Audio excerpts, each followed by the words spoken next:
को सब्सक्राइब करें और बेल आइकन जरूर दबाएं। जिला बनने के बाद सलूम्बर जिले में सरकार एवं प्रशासन द्वारा विकास कार्यों को गति देने के उद्देश्य से लगातार प्रयास किए जा रहे हैं।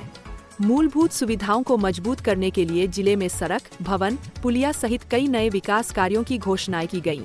इसके तहत DMFT फंड से अनेक योजनाओं को स्वीकृति भी प्रदान की गई और कई स्थानों पर कार्य प्रारंभ हुए। हालांकि जमीनी हकीकत इससे बिल्कुल उलट नजर आ रही है।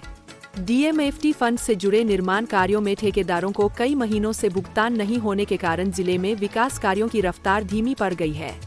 निर्माण एजेंसियां लंबे समय से भुगतान के लिए संबंधित विभागों और अधिकारियों के चक्कर काट रही है, लेकिन उच्च स्तर पर अनदेखी के चलते अब तक बकाया भुगतान नहीं हो पाया है। भुगतान नहीं मिलने के कारण सड़क निर्माण, सरकारी भवन, सार्वजनिक सुविधाओं से जुड़े अनेक कार्य अधूरे पड़े हैं। कई जगहों पर कार्य बीच में ही बंद हो गए हैं, जिससे आमजन को भारी परेशानियों का सामना करना पड़ रहा है। अधूरी सड़कों के कारण आवागमन बाधित हो रहा है, वहीं निर्माण स्थलों पर फैली अव्यवस्था दुर्घटनाओं को भी न्योता दे रही है। सरकार के 2 वर्ष के कार्यकाल पूर्ण होने पर आयोजित पत्रकार वार्ता के दौरान जब प्रभारी मंत्री हेमंत मीना से DMFT फंड से भुगतान नहीं होने को लेकर सवाल किया गया, तो मंत्री द्वारा इस पर प्रतिक्रिया दी गई।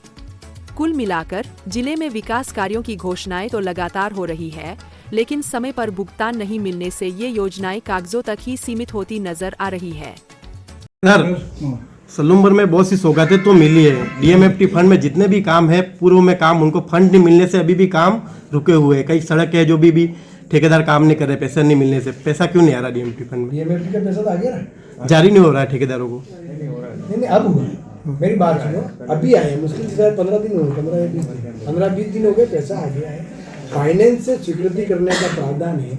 फाइनेंस से स्वीकृति मिलने के बाद पैसा रिलीज हो गया है और जिन भी ठेकेदारों ने काम किया है उनको पूरी तरह से पैसा मिल जाएगा। कोई शंका करने की जरूरत नहीं है। DMFT का पैसा प्रतापगढ़ में भी आ गया है, उदयपुर में भी आ गया है, सलूम्बर में भी आ गया है, बांसवाड़ा में भी आ गया, सब जगह पैसा आ गया है।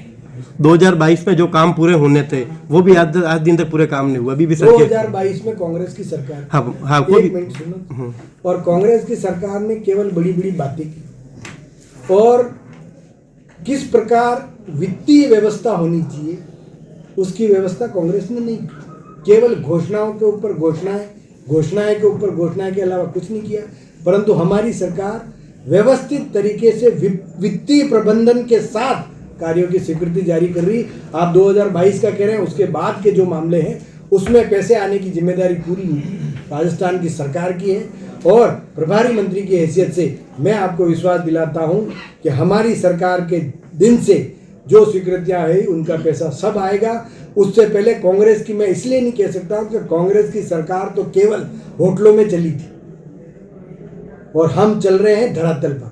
2 साल, अभी तो 3 साल चुनाव के बाकी, परंतु आज भी ये हर 200 ही विधानसभा में इन टेम्पो को भेजने के पीछे क्या उद्देश्य कि अपनी उपलब्धियां के 2 साल की उपलब्धियों के साथ साथ उस गांव में क्या कमी खामी है उस बॉक्स के माध्यम से वो राज्य सरकार तक पहुंचे, माननीय मुख्यमंत्री जी कार्यालय तक पहुंचे और भविष्य में बजट के माध्यम से उनकी स्वीकृतियां हो।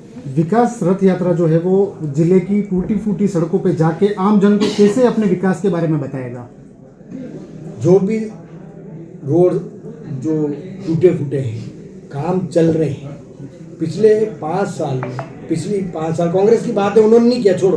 परंतु आपको मैं बता देता हूँ कि पैसा नॉन पेजेबल में पैसा आ चुका है। फ्लड का जो बरसात के बाद जो मामला आता है उसका पैसा आ गया ना, उसके काम चल रहे हैं।